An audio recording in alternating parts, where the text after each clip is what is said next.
आज का जो लेक्चर है हमारा, जो कि इंडियन इकोनॉमिक चैप्टर चल रहा है, एवी ऑफ द इंडिपेंडेंस आपने पढ़ लिया, और उसके बाद हमने इंडियन इकोनॉमिक 1950 से 1990 के बीच में क्या सिचुएशन थी, इसके बारे में भी हमने पिछले लेक्चर में डिस्कस कर लिया था कि उसमें हम जेम्स की बात की थी, ग्रोथ, इक्विटी, मॉडर्नाइजेशन और सेल्फ रिलायंस। इसका मैंने एक्सप्लेनेशन आपको पिछले लेक्चर में किया था।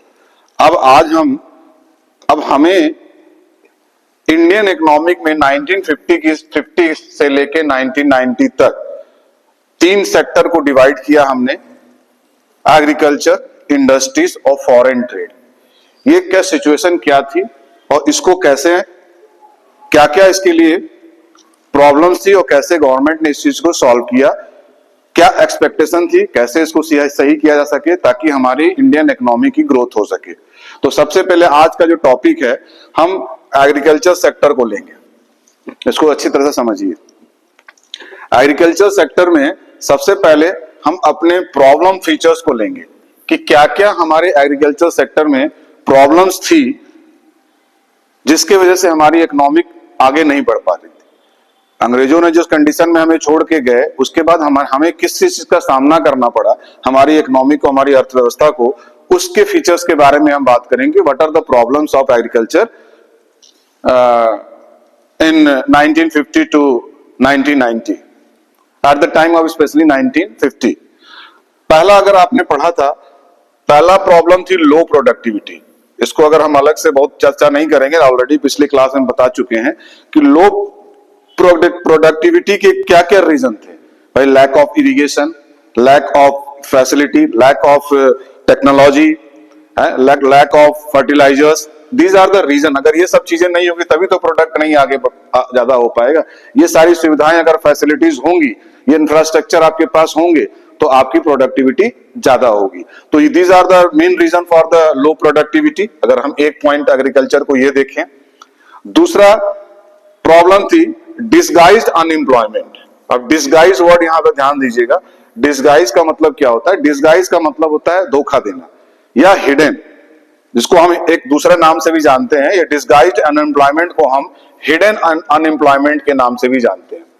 जैसे इसको एग्जांपल के रूप में अगर कहें कि मान लीजिए ये लैंड है, रिक्वायरमेंट यहां दो ही लेबर की है, दो ही व्यक्ति का काम की जरूरत है, लेकिन जो आपको पिक्चर दिख रही है इसमें कई लोग इस काम को शो कर रहे हैं कि हम लोग काम पे जैसे घर से आप निकले कि सब लोग काम करने जा रहे हैं, लेकिन काम करने वाला व्यक्ति केवल दो ही है। तो इसका मतलब कि ये बाकी जो दिख रहे हैं आपको कह रहे हैं कि मैं घर से निकला काम करने के लिए, लेकिन काम तो वहां किया नहीं, काम करने वाले केवल दो ही व्यक्ति, क्योंकि दो की ही रिक्वायरमेंट है। तो ये जो बाकी लोग जो है वो हिडन है, वो दिख नहीं रहे हैं। क्या दिख रहे हैं कि वो कह रहे हैं कि वो, इसको हम कहते हैं डिसगाइज अनएम्प्लॉयमेंट। उनके पास रोजगार नहीं है, लेकिन दिख क्या रहा है कि रोजगार है। सो ये कर रहे हैं कि हम लोग काम पे जा रहे हैं, लेकिन काम तो एक्चुअल कर रहा है दो ही व्यक्ति। तो ऐसे एम्प्लॉयमेंट को हम, अनएम्प्लॉयमेंट को डिसगाइज्ड अनएम्प्लॉयमेंट या हिडन अनएम्प्लॉयमेंट के नाम से जानते हैं। तो ये भी एक दूसरा रीजन रहा एग्रीकल्चर सेक्टर की स्थिति जो थी हमारी, जिसको कहते हैं प्रॉब्लम्स थी कि भाई देख तो रहा है कि ज्यादा लोग काम करने जा रहे हैं, कि काम करने वाला तो दो ही व्यक्ति है। तो ये कंडीशन हमारी एग्रीकल्चर के जो फीचर्स कहा जाए, प्रॉब्लम्स जो थी वो एग्रीकल्चर में थी। इसका हम अगर एक्सप्लेन करें, it refers to a state in which more people are engaged in work than are really required. काफी लोग, मैंने कहा ना कि इसमें इन्वॉल्व आपको दिख रहे हैं कि इन्वॉल्व ज्यादा है, लेकिन रिक्वायर्ड हमारी दो ही की है। तो ऐसे को हम इसको हम डिसगाइज्ड हम अनएम्प्लॉयमेंट कहते हैं या हिडन अनएम्प्लॉयमेंट कहते हैं। तीसरा रीजन था हमारी प्रॉब्लम जो एग्रीकल्चर में, हाई डिपेंडेंस ऑन रेनफॉल। हमारे जो फार्मर्स थे टोटली किस पे डिपेंडेंट थे? रेनफॉल पे। बारिश होगी तो फसल होगी, बारिश नहीं होगी तो फसल नहीं होगी। तो टोटली ये मानसून पे डिपेंडेंट थे, जिसका कारण हमारी एग्रीकल्चर की जो सेक्टर था वो पिछड़ा रहा। Due to poor agriculture technique भी अच्छी नहीं थी, poor techniques, farmer they are dependent on, क्योंकि उनके पास कोई टेक्निक, इरिगेशन की टेक्निक नहीं थी, नई टेक्नोलॉजी नहीं थी, मशीन नहीं था। तो ये सब रीजन उनको टोटली किस पे डिपेंड होने के लिए मजबूर होना पड़ता था। उनको टोटली डिपेंडेंसी रेनफॉल पे था कि बारिश होगी तो फसल अच्छी होगी, बारिश नहीं होगी तो फसल अच्छी नहीं होगी। तो ये भी एक प्रॉब्लम था एग्रीकल्चर सेक्टर में। सबसिस्टेंस फार्मिंग चौथा जो रीजन था, सबसिस्टेंस को ध्यान से सुनिएगा, क्योंकि ये एक अकेला आपको एग्रीकल्चर सेक्टर की प्रॉब्लम्स के बारे में 1950 से के बारे में पूछता है, चाहे 3 नंबर में पूछे और चाहे पूरे पे। तो आपको जब तक पूरी जानकारी नहीं रहेगी तो आप इसको एक्सप्लेन नहीं कर पाएंगे। तो चौथा जो था सबसिस्टेंस फार्मिंग थी। It is the practice of growing food crops only for self consumption, not for trade का सरप्लस। पिछला जब यहाँ पे क्या एक सबसिस्टेंस फार्मिंग का मतलब कि वो एक ही खेती कर रहे हैं, केवल खेती किस लिए कर रहे हैं? अपने खाने के लिए, अपने कंजम्पशन के लिए। क्योंकि अंग्रेजों ने तो कमर्शलाइजेशन ला दिया था, उन्होंने कहा था कि आप ऐसी खेती करें जिससे कि सरप्लस प्रोडक्शन होगा तो आपको सेल करके पैसा आएगा। लेकिन यहाँ पे फार्मिंग क्या थी, जो थी वो ग्रोइंग केवल फूड क्रॉप्स करते थे और सेल्फ कंजम्पशन के लिए, व्यापार के लिए नहीं, कमर्शलाइजेशन बेचने के मकसद से खेती नहीं करते थे। तो ये भी रीजन रहा हमारे एग्रीकल्चर का पिछड़ा होना। आउटडेटेड टेक्नोलॉजी, पांचवा ई कहेंगे। टेक्नोलॉजी हमारी क्या थी? आउटडेटेड थी। कॉन्फ्लिक्ट बिटवीन, एक हमारी टेक्नोलॉजी आउटडेटेड थी, जो हमारी टेक्नोलॉजी आज के डेट में हमारे मशीन आ गई, लेकिन हमारी टेक्नोलॉजी वहां पिछड़े हुए हल से जोत रहे हैं। तो जितना जोत रहे हैं उतना ही उतना उसका उत्पादन हो रहा है। एफ पॉइंट जो है कॉन्फ्लिक्ट बिटवीन टीनेट्स। अब यहाँ क्या था? लैंडलॉर्ड और जो आपके मजदूर हैं, इनके बीच में कॉन्फ्लिक्ट था। Landlords used to extract huge amount of interest from tenant. Landlord जो जमीन के मालिक, जो मुखिया होते, तो क्या करते थे? किसानों से अधिक इंटरेस्ट ले लेते थे। जितना उत्पादन कर रहे हैं उससे ज्यादा तो वो ले लेते थे। तो जिसके वजह से भी हमारी कृषि जो है पिछड़ी रही। यानी कि conflict between tenets and landlord. Landlord और टीनेट जो किसान है, छोटे किसान है, फार्मर्स है, उनसे ज्यादा उन्होंने एक्सट्रैक्ट ह्यूज अमाउंट इंटरेस्ट के रूप में उन्होंने उनसे लिया, जिसके वजह से एग्रीकल्चर का डेवलपमेंट नहीं हो पाया, पिछड़ा रहा। And deprived them of their necessity. ज्यादा इंटरेस्ट लेते थे, जितनी जरूरत नहीं उससे ज्यादा। Deprive them of them necessities, तो ज्यादा इंटरेस्ट लेते थे, ये भी एक रीजन था। जी हम जो बात करेंगे स्मॉल लैंड होल्डिंग, एक रीजन इसको समझिए। ये लोग हैं, सबके पास अपनी अपनी जमीन है, छोटे छोटे किसान है, इनके पास जमीन लैंड है। अब यहां पे पिछड़े होने का रीजन ये रहा कि जो मशीन, मान लीजिए कोई अगर मशीन रखना भी चाहे तो वो मशीन रख ही नहीं पाते, क्योंकि इनके लैंड ही छोटे थे। जो बड़े किसान, अगर आपके पास बड़े किसान के पास तो ठीक है, बड़े लैंडलॉर्ड जो हैं, लेकिन छोटे किसानों के पास तो अपनी जमीन है कि वो उस जमीन में उस मशीन को रख ही नहीं सकते थे। तो इनकी मजबूरी थी, लेबर इंटेंसिव टेक्निक को ही यूज करते थे, क्योंकि मशीन को रखने की जगह भी तो चाहिए। तो ये मशीन कैपिटल इंटेंसिव टेक्निक को यूज ही नहीं कर सकते। तो इनके पीछे छोटे छोटे टुकड़ों में जो जमीनें थी, जिसके वजह से ये इनकी मजबूरी थी कि वो लेबर इंटेंसिव टेक्निक को ही यूज करे। तो इसका भी एक रीजन रहा आपको पिछड़ा होने का। मोस्ट ऑफ द लैंड, इसको इसी को एक्सप्लेन किया कि most of the land holding of the farmer were small, use of machine become very difficult, therefore more of labour intensive techniques are used. उनके लिए क्या थे? छोटे किसान थे, उनकी जमीन छोटी छोटी जमीन टुकड़ों में थी, इसलिए उनके पास मशीन रखने की असुविधा ही थी, सुविधा नहीं थी। इसलिए उनकी मजबूरी थी कि वो क्या यूज करते थे? लेबर इंटेंसिव टेक्निक यूज करते थे। अब आते हैं कि जब ये प्रॉब्लम पता चल गई कि हमारे देश में एग्रीकल्चर के पिछड़े होने का, तो अब इसके लिए कोई प्लानिंग करेंगे, कोई हम पॉलिसीज बनाएंगे कि कैसे हमारी एग्रीकल्चर सेक्टर आगे बढ़े। तो इसके लिए पॉलिसी बनाई गई एग्रीकल्चर सेक्टर के लिए, किसको ध्यान में रखते हुए? Growth of agriculture. ये कैसे, इसके लिए पॉलिसी बनाई गई कि एग्रीकल्चर सेक्टर को कैसे आगे बढ़ाया जाए। तो इसमें अगर बात करें तो पहली जो पॉलिसी बनाई गवर्नमेंट ने, ये बनाई लैंड रिफॉर्म, और दूसरी पॉलिसी बनाई ग्रीन रेवोल्यूशन। आज हम इस चैप्टर में केवल लैंड रिफॉर्म की बात करेंगे। ग्रीन रेवोल्यूशन चूंकि ये बड़ा थोड़ा सा अच्छे समझना है, ग्रीन रेवोल्यूशन के बारे में हम नेक्स्ट लेक्चर में बात करेंगे। तो पहला गवर्नमेंट ने जो पॉलिसी बनाई लैंड रिफॉर्म, क्योंकि जमीन एक प्रॉब्लम थी जिसके वजह से छोटे किसानों का या एग्रीकल्चर सेक्टर को आगे बढ़ने में दिक्कत कर रही थी। तो लैंड रिफॉर्म हम किसको कहते हैं? पहला उन्होंने गवर्नमेंट ने जो पॉलिसी बनाई हमारे एग्रीकल्चर को ग्रो करने के लिए, तो land reform to change in ownership of land holding. इन्होंने क्या, जो जमीन का जो मालिक होते थे उसके सिस्टम को चेंज किया कि अब सारी जमीन के मालिक लैंड ऑनर उनके पास नहीं होगा। क्या उन्होंने चेंज किया? लैंड होल्डिंग, जिसके पास लैंड होल्ड होता था उसको उन्होंने चेंजेस लाया, उनकी ऑनरशिप में चेंजेस लाया कि अब मालिक कैसे कौन बनेगा। तो जैसे एग्जांपल में आप देखिए कि अगर ये लैंड है पूरी और सरकार ने क्या किया, इसको इस लैंड को टुकड़ों में बांट दिया, कहा कि और ये एक मान लीजिए जिसकी लैंड है वो जमीन मालिक है इसका, गवर्नमेंट ने क्या किया, इसको टुकड़ों में डिवाइड कर दिया और ये छोटे छोटे किसान हैं, इन्होंने इस टुकड़े को काट के इसका ऑनर इनसे लेकर इस किसान को बना दिया और एक टुकड़ा जो है इसको इन्होंने ऑनर इसको दे दिया। तो पहला चेंजेस गवर्नमेंट ने यही किया कि लैंड की जो होल्डिंग है एक व्यक्ति का उसको पहले चेंज किया जाए, पूरे जमीन का मालिक वो नहीं होगा, वो उसके लिए उन्होंने क्या किया, एक पॉलिसी बनाई, ऑनरशिप को हटा के उसकी जमीन में से एक टुकड़ा उन्होंने दूसरे किसान को दे दिया और एक टुकड़ा उन्होंने तीसरे किसान को दे दिया।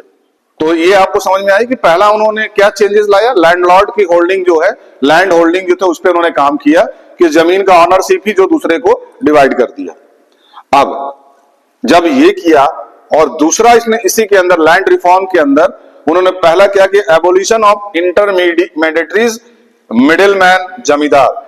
भाई अंग्रेजों और किसानों के बीच में मिडिल मैन कौन था, इंटरमीडिएट ब्रोकर कौन था, हमारे जमींदार थे। तो इसमें उन्होंने चेंजेस लाया, एबोलिशन हटाया, इसको एबोलाइज किया।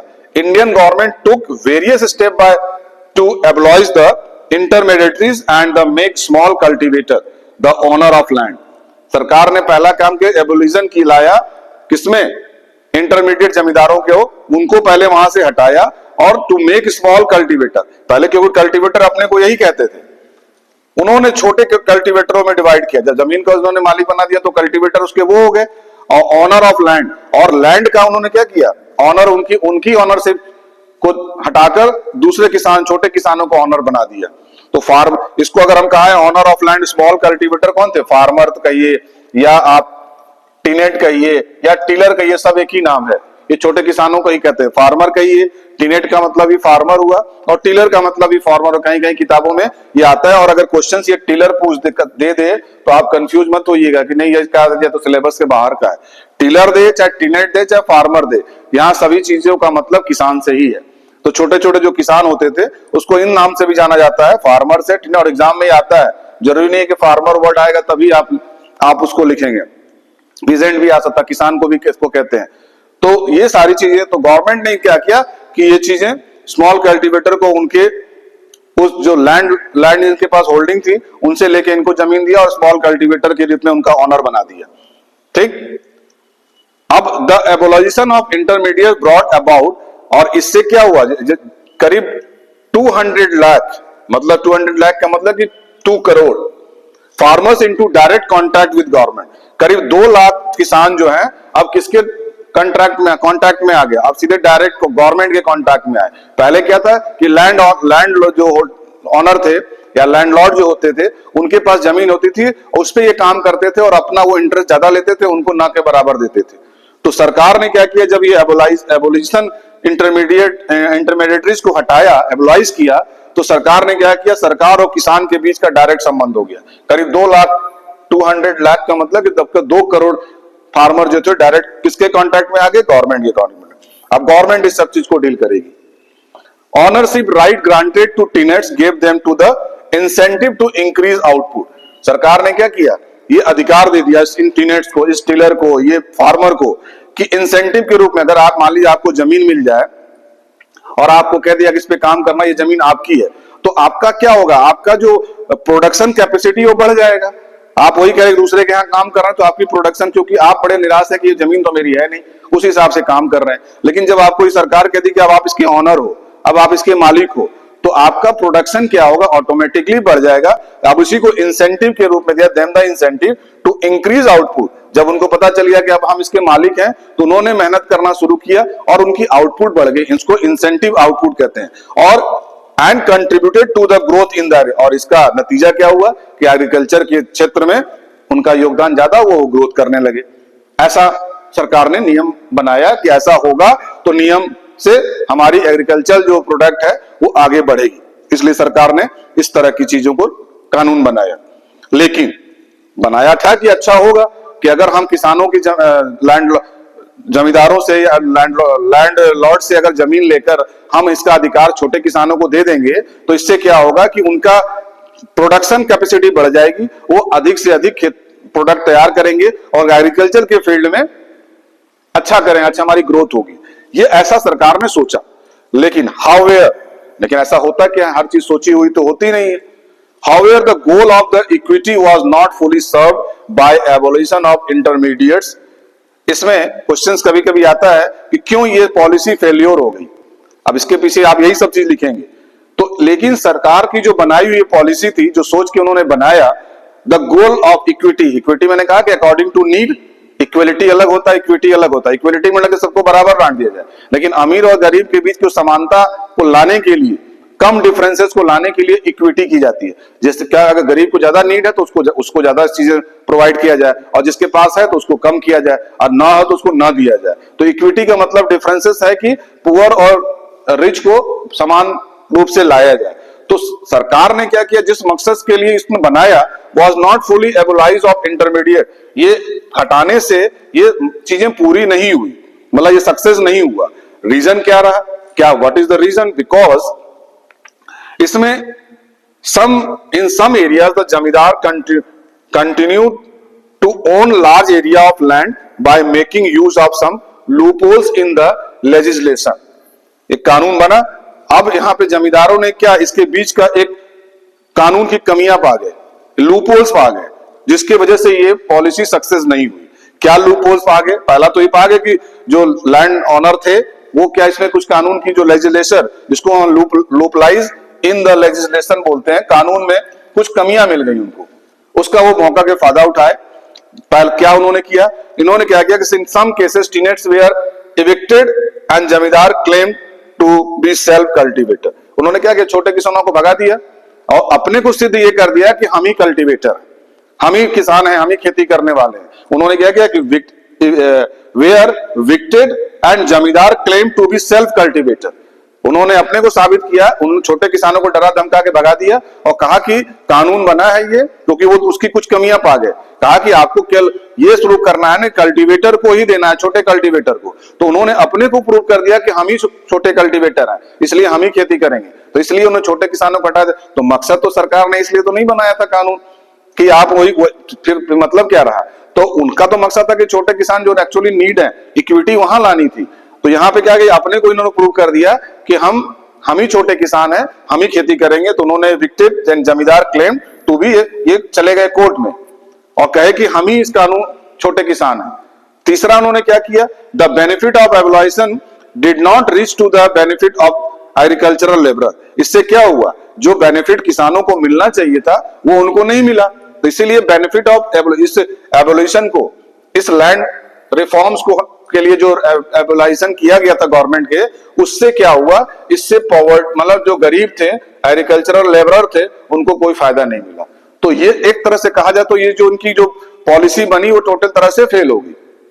और रीजन क्या रहा, इसका 3 रीजन रहा कि लैंड लॉर्डर को उसके कानून में, लेजिस्लेशन में कमियां मिल गई और उन्होंने अपने को विक्टेड यानी कि प्रूव कर दिया कि हम ही छोटे किसान हैं, हम ही कल्टीवेटर हैं। और इससे क्या हुआ कि छोटे किसान जिसके लिए कानून बनाया गया उससे उसको कोई फायदा नहीं हुआ। तो ये आप इसमें सीधा सीधा लिख सकते हैं, क्योंकि इन्होंने क्या पा गया, इन्होंने इस चीज को किया कि जब आपने पढ़ा होगा कि जब जमीनें, खूब जमीन, किसी के पास 200 भी 1000 बीघे जमीन है किसी लैंडलॉर्ड के पास, तो उन्होंने जब ये कानून बना तो उन्होंने क्या किया कि अपने जमीनों को अलग अलग नाम से डिवाइड कर दिया। 200 अपने भाई के नाम से, 200 अपने बहन के नाम से, 200 रिश्तेदारों के नाम से, ऐसे करके उन्होंने अलग अलग, क्योंकि वो नियम बन गया कि एक के पास इतनी जमीन रहेगी तो उसको काट के सरकार किसानों को दे देगी, उसको ऑनर बना देगी। तो उन्होंने अपना खुद ही डिवाइड कर लिया कि मेरे पास जमीन कम दिखेगी और सरकार फिर हमसे डिवाइड करके ऑनर सिर्फ छोटे किसानों को नहीं दे पाएगी। तो उन्होंने एक दूसरा कानून एक बनाया, लैंड सीलिंग जिसको कहते हैं। लैंड सीलिंग क्या होता है कि किसी सरकार ने नियम बनाया, किसी भी व्यक्ति के पास 100 बीघे से ज्यादा जमीन होगी तो सरकार ले लेगी। तो लैंड सीलिंग एक कानून पास हुआ। Land ceiling refer to fixing the specified limit of land which could be owned by an individual. उन्होंने कानून बनाया कि आपके पास इससे ज्यादा जमीन नहीं होनी चाहिए, अगर इससे आपसे ज्यादा जमीन होगी तो वो सरकार ले लेगी, यानी कि उसको लैंड सीलिंग के नाम दिया गया। तो land ceiling refer to fixing the specified limit of land.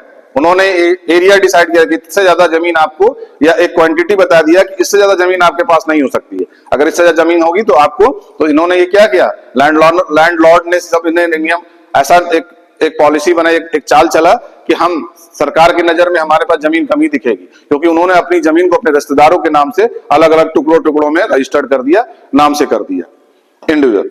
The purpose of land ceiling was to reduce the concentration of land ownership in few hand.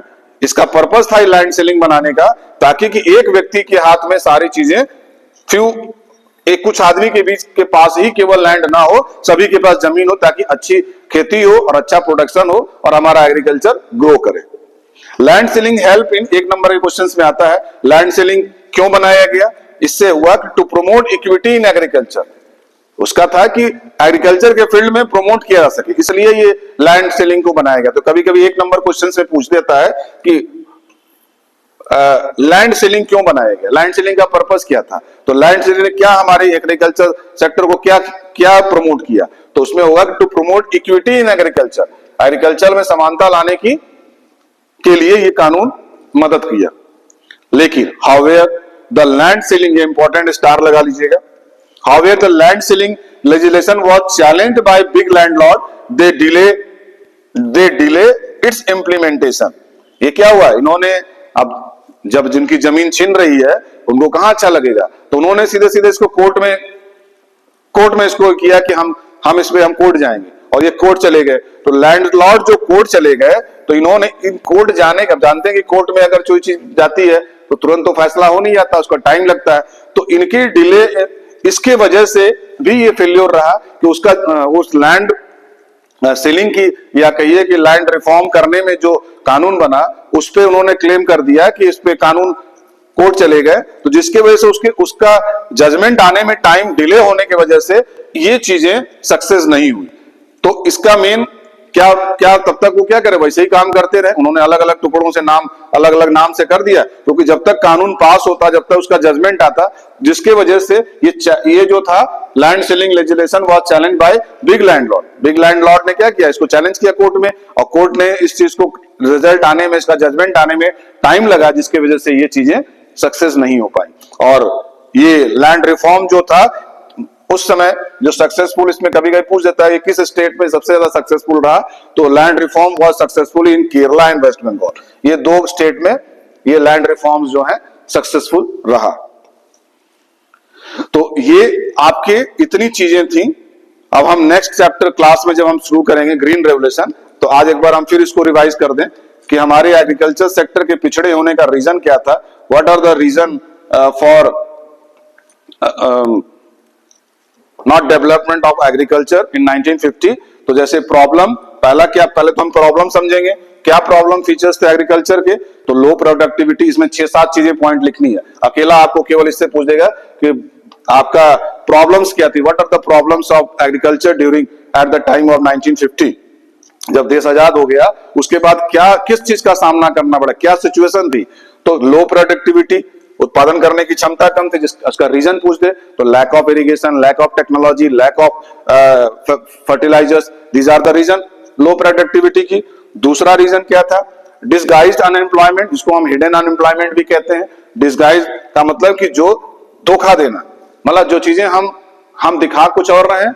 जैसे मान लीजिए आप एग्जांपल दे कि आपको कह दिया कि आपको पढ़ना है, लेकिन आप किताब लेके बैठे हैं, लेकिन घर में आपके पापा आए, मम्मी आए, तो तुरंत आपने किताब खोल लिया, उसके पहले आप मोबाइल चला रहे हैं। तो ये क्या है, आप एक तरह से धोखा दे रहे हैं। तो यही हुआ कि एम्प्लॉयमेंट है नहीं, लेकिन दिख रहा है कि सबको एम्प्लॉयमेंट है। काम नीड यहाँ पे 2 ही व्यक्ति की है, लेकिन घर से निकले काम करने के लिए कि सब लोग काम पे जा रहे हैं। तो इसको कहते हैं हम डिसगाइज अनएम्प्लॉयमेंट, जिसके वजह से ये प्रॉब्लम एग्रीकल्चर में आया कि काम तो 2 ही कर रहे हैं, लेकिन दिख रहे हैं यहाँ पे 10 लोग घर से निकले काम करने के लिए। तो इसको हम डिसगाइज अनएम्प्लॉयमेंट कहते हैं, या उसका दूसरा नाम हिडन अनएम्प्लॉयमेंट भी है। रियली एक्वायर्ड 2 ही की है, लेकिन ज्यादा से उसमें दिख रहे हैं आपको। तीसरा, high dependency of rainfall. Totally हम एग्रीकल्चर के प्रॉब्लम ये आई कि टोटली डिपेंड किस पे हैं, रेनफॉल पे। उनके पास इरिगेशन की सुविधा नहीं है, तो बारिश के पानी यानी कि मानसून पे टोटली डिपेंडेंसी है, जिसके वजह से ये प्रॉब्लम आई। Due to poor agriculture technique, farmers were dependent on poor agriculture technique उनके पास थी, जिसके वजह से किसान की मजबूरी थी कि वो मानसून पे ही डिपेंड करते थे। चौथा, सबसिस्टेंट फार्मिंग, एक ही तरह की खेती केवल करते थे अपने भोजन के लिए। वो उनको उनको सरप्लस या कमर्शलाइजेशन की खेती ना उनकी सुविधाएं थी ना वो कर पाते थे, तो वो अपने कंजम्पशन के लिए खेती करते, जिसको हम सबसिस्टेंस फार्मिंग कहते हैं। तो चौथा रीजन ये था। आउटडेटेड टेक्नोलॉजी उनकी आउटडेटेड थी। अब जहां पे मशीन से खेती होनी है, जहां मशीनों का प्रयोग, एक से एक मशीन आ गई, वहां पे आपकी खेती कैसी है, आउटडेटेड है, हल से जोत रहे, आपके पास कोई न्यू टेक्नोलॉजी नहीं थी। कॉन्फ्लिक्ट बिटवीन टीनेट एंड लैंडलॉर्ड और टीनेट यानी फार्मर और छोटे किसान और लैंडलॉर्ड के बीच में क्या था, एक कॉन्फ्लिक्ट था दोनों के बीच में कि भाई लैंडलॉर्ड क्या अपने ज्यादा से ज्यादा इंटरेस्ट उन टीनेट से लेते थे, इसलिए भी ये पिछड़ी रही, प्रॉब्लम रहा। And deprived in their necessity, ज्यादा इंटरेस्ट लेते थे।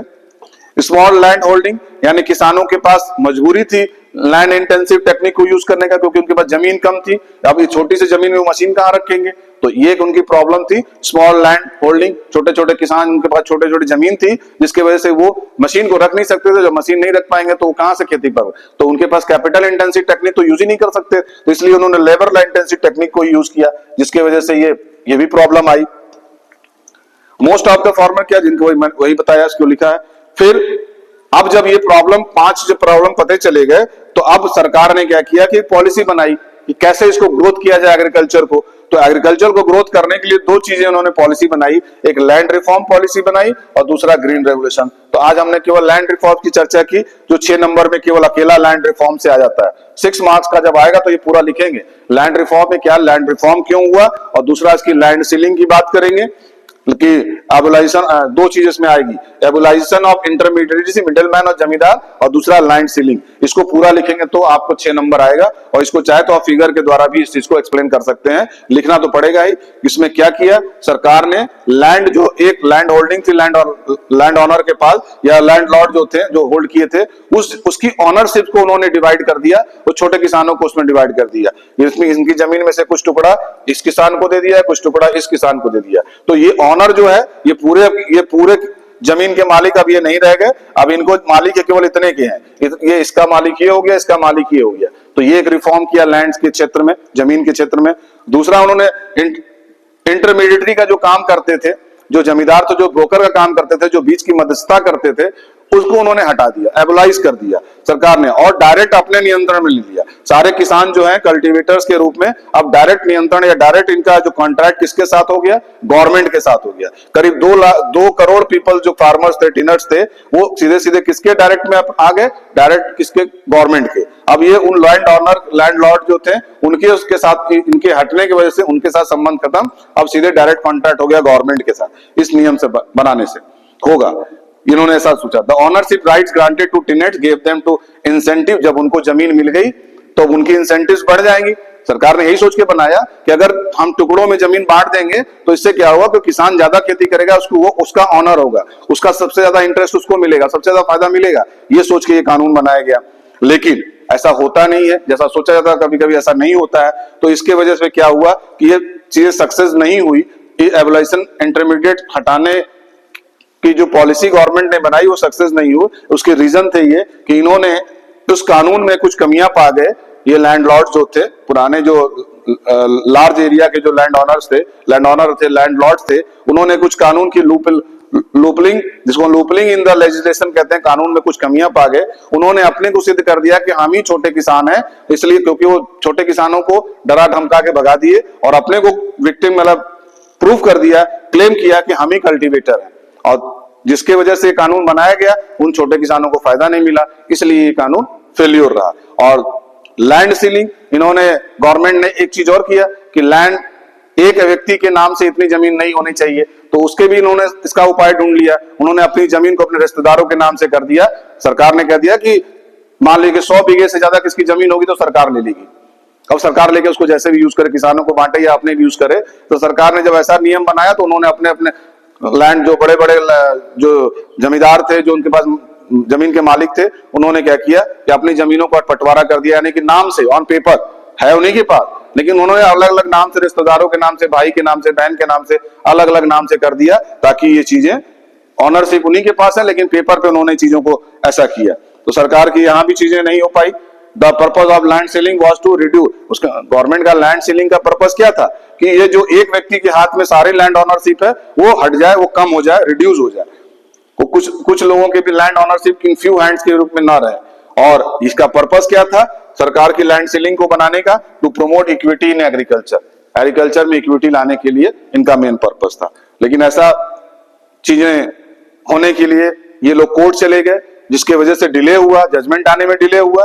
तो जजमेंट आने में जब डिले हुआ तब तक ये लोग अपना उसी पॉलिसी से अलग अलग नामों से ऑनरशिप देखने कर यही रहे कि ऑन पेपर में केवल डिवाइड कर दिया, लेकिन ऑनरशिप उस लैंड लॉर्ड के पास ही रहा, उस लैंड ऑनरशिप ऑनर के पास ही रहा, किसानों को इसका फायदा नहीं मिला डिले होने की वजह से। लेकिन जब ये लैंड रिफॉर्म बना था तो सक्सेसफुल मेन 2 स्टेट में ज्यादा हुआ, केरला में और वेस्ट बंगाल में। ये क्वेश्चंस आते हैं। तो आज की का जो लेक्चर था आपको land reforms, abolition of intermediate जमींदार, इसको उन्होंने को हटाया, और तीसरा लैंड सीलिंग। ये 3 आपको अच्छी तरह से इसको लिखेंगे तो आपको ये 6 नंबर के अकेला 6 नंबर में ही आता है, तो इसको आप आंसर देंगे। कल हम ग्रीन रेवोल्यूशन की बात करेंगे कि ग्रीन रेवोल्यूशन, हरित क्रांति जिसको कहते हैं, इसमें क्या चेंजेस आए, क्या कैसे हुआ, इसको हम नेक्स्ट लेक्चर में डिस्कस करेंगे। Thank you very much.